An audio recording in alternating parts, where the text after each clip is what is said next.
6 attaquants, 6 milieux de terrain, 8 défenseurs et 3 gardiens de but. C'est ainsi que se compose le commando du sélectionneur Michel Dussuyer pour affronter le Mali.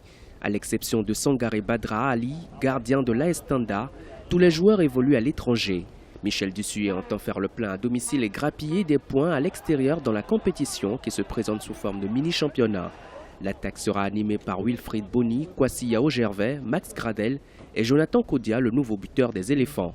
Pour le sélectionneur de la Côte d'Ivoire, il est impératif de gagner. Il s'agit de bien démarrer dans cette compétition. Ce premier match du Mali est un match important, comme tous les matchs d'ailleurs.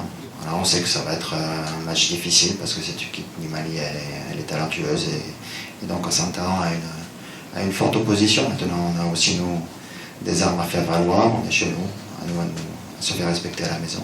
Le capitaine des éléphants, Yaya Touré, a annoncé sa retraite internationale. Le sélectionneur de la Côte d'Ivoire peut néanmoins compter sur des joueurs de valeur comme Serge Aurier.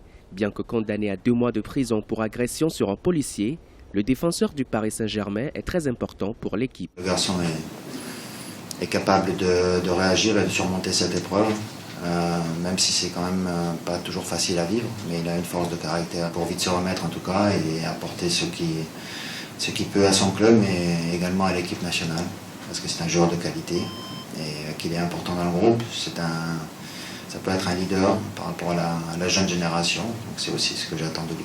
Les éléphants ont une semaine pour procéder à tous les réglages aux entraînements.